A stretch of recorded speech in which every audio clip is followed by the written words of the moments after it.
Hi, this is Julia. We're at Southampton Solent University. I am a final year makeup and hair design student. I'll be showing you how to create a Halloween makeup using light special effects and colour, and it's really easy to achieve. So the first step is to make sure you have clean skin. So if you're wearing any makeup or no makeup, just make sure you remove it all and make sure you tone the skin to even out the pH level in the skin. To create the burn, we'll be using gelatine today. You can, of course, use kitchen gelatine. You'd have to mix it up, make sure it's not too hot before applying to the skin. But today we'll be using gelatine nuggets. These are cosmetic grade gelatine. They're pre-bonded and shaped into nuggets like this. And what you will do is grab a bowl, if you're using one of those, place it in the bowl, and every 10 seconds check the microwave, give it a good stir, just make sure you don't overheat it. In terms of where you can get those, you can either make your own by going to Asda's or Tesco's and mix it all up. If you want the makeup grade ones, Neil's Material sells them. They're in about a pack of 20 for around £15–16. They'll last you ages. So I've got some pre-melted gelatine in the pot, so as you can see it's quite runny. I've left mine on the side for a little minute to make sure it sets slightly, as I won't burn myself. I'm going to grab one of the wooden spoons. You can also use the stirring spoons that you get in a coffee shop. But what you're going to do first is grab a little bit of product on a spatula and test it on the back of your hand. If you're going to be working on someone or on yourself, you don't want to give them a real burn. We're trying to achieve a fake burn. Also, what you may consider doing is wrapping yourself up, whether you've got some kitchen towel or an old t-shirt, because if this does drip down your clothing, you may get it damaged, and that's not what you want. So I'm going to grab one of the wraps. So we're going to begin by giving the gelatine a stir, using a spoon, or you can even get a craft knife, apply it onto the face.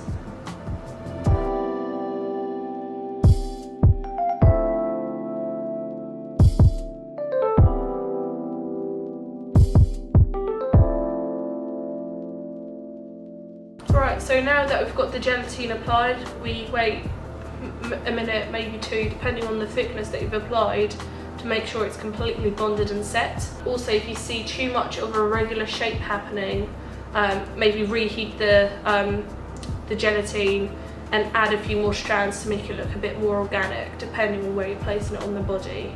Now we've got to work on the edges that we've created. Some of them, as you can see, are a bit lumpy and a bit too regular. So in order to get it looking a bit more fluid and organic, we'll be grabbing witch hazel. Witch hazel dissolves gelatine. Right, we'll be getting a few cotton buds, and we're going to dunk it in liquid, and we're going to be working away from the face. You don't want to go side to side, as that's going to create a harsh line. You want it to blend and bleed into the skin. As you can see, one of the worst edges on my face is right here. So what I'm going to do is, like I said, grab a cotton ball and pull outwards, try and break up the edges going into the direction of my hair.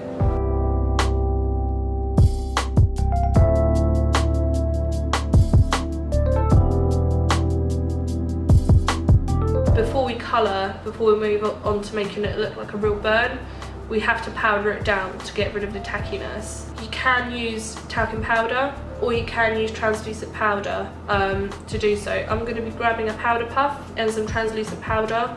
You can get them anywhere, Superdrug, but baby powder will do. So what we're going to do is grab your powder puff, sprinkle some product on, rub it in, and then pat onto the skin. Make sure it's not one that you really like, because gelatine, when it gets on fabrics, it does ruin it, unfortunately.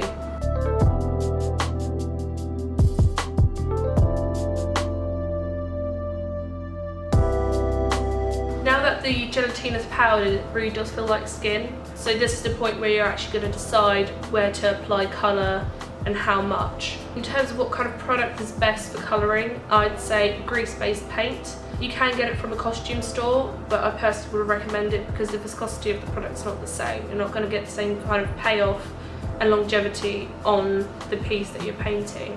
I will be using Krylon. This is cream coloured circle burnt skin. What's really good about this product is that you can thin it out, which is what I'm going to be doing, using simple moisturiser. Right, so we're going to grab the red shade from the palette, any red will do, and you're going to grab a small amount of that and probably 2 to 3 times the amount of the moisturiser. So that's how much I'm grabbing. Placing it on the back of my hand. But as you can see, my moisturiser is quite thick, that's why I'm going to be using a little bit less, and using the same spatula I'm going to mix it. If you don't have a spatula, you can use the back of the metal tweezers or a back of your makeup brush. So now the product looks like this. As you can see, it's much fluffier and lighter. You're going to grab a brush and start placing it in areas, and place with a brush, dab with the finger, and try to avoid regular shapes and regular patterns. I'm going to run more blue and purple through the colour as it's a bit warm and I want more definition in some areas.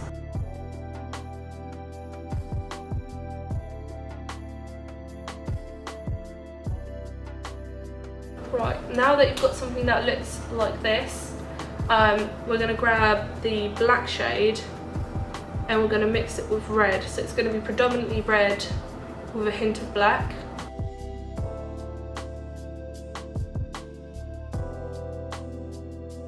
If at any point the piece starts looking a bit too painted, you can get a cotton disc with a bit of makeup remover and wipe some areas away.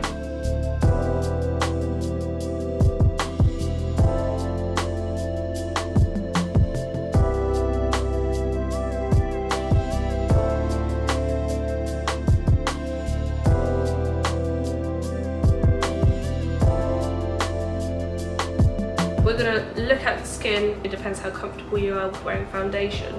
But as you can see, I've got blemishes, stuff that I just generally don't really want to see on a night out on myself. Moisturise, prime, and then let's move over to foundation. I'm going to conceal them first because I am using a very light foundation. For this look, it is meant to be quite natural, and I do not want a full cake look. Now that those areas are concealed, I'd suggest using a sheer to medium foundation. For this part, I personally suggest either using your hands or a beauty sponge. You get more airbrush natural finish. You do not want too much product. When you apply foundation, you want to start from the inner section of your face and work out, because that's where you're going to need the most pigmentation. Now our base is finished, we're going to be working around the eye area. So the way your body naturally reacts, you get red around the eyes, you get red around the nose, the lip area, and you get blotchy on your cheeks. That's why we didn't use a very high coverage foundation, because we want to bring the skin out again.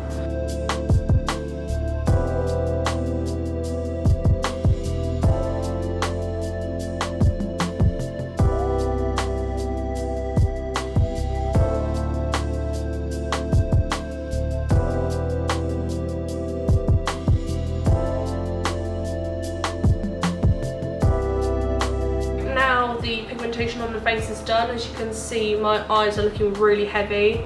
I've got some blotchiness on my forehead, cheek. I have also tried to conjoin the skin with the wound. So the next step is really tidying up the brows. If you really want to go crazy with them, you can. I wouldn't recommend filling them in as you would do for day wear, because realistically, if you're looking like this, you wouldn't have perfect brows.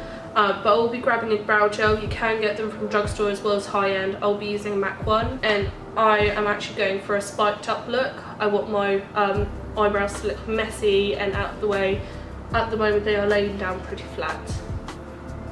So when you're working this through the brows, you want to twist the wand to coat the eyebrows at the base. That's really where it's going to sit and stick. For those of you who are quite happy with this look and that's how you'd like to walk out, you can stop right there. But I'm going to take it a step further and add some blood. I will be using the Special Effects blood from Kylan. You can get them from the Halloween stores, but the viscosity is not the same. You're not going to get the same kind of pigmentation and the realism that we're looking for here. So I'll be using two products, the Effects blood, which as you can see is quite thick and cloudy. I'll also be using another Kylan product, which is Fresh Scratch, but that's a more jelly-like, thicker consistency, and I will be putting that across the further back areas where there are dips to highlight those areas. And then I'm going to be making a few tears in the face and then applying the blood.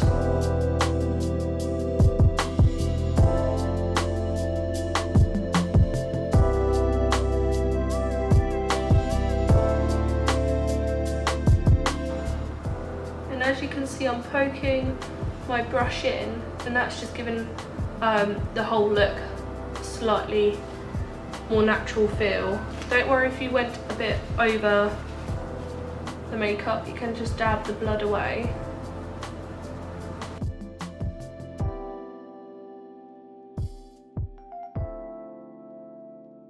So I've just opened up the fresh scab, and as you can see, it's quite thick and dark. I am probably going to use the spatula to apply this.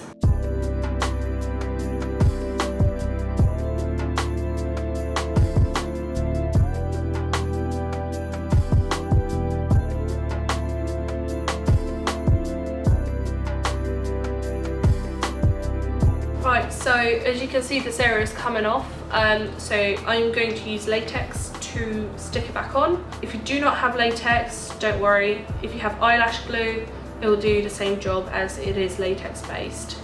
And I'm going to lift, pat and stick.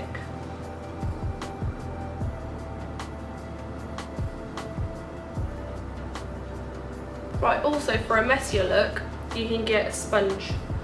This is a coarse sponge, also from Krylon. They're only about £3, not a massive spend. But any kind of sponge that is quite rough to the touch will do the job. And what you're going to do is grab the blood, gently tap into the product, and then on the back of your hand, dab away the excess, because as you can see, there is a lot of product that's going to come out. So when you go back over the face,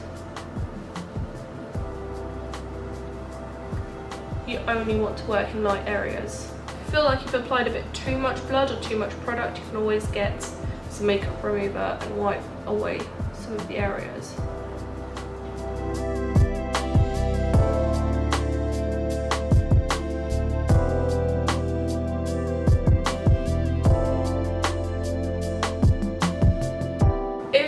This is not a going out look. If you just want to do it for a photo or to scare someone, you can also use glycerin, which is about £2 at Boots, and you can add fake tears.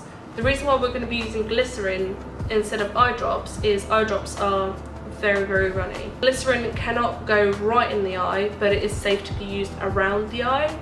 So just go ahead and add it where you naturally would cry from. You cry from the inner tear duct, not the outer. Get the product out as much as you can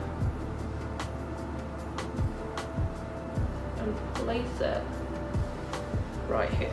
And tilt your head down and watch it run. As you can see, it's very slow. And let the product run like so.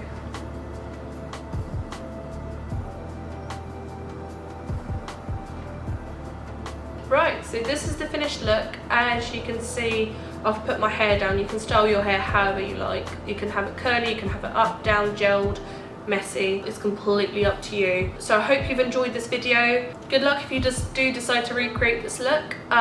Make sure you attach pictures down below, and happy Halloween.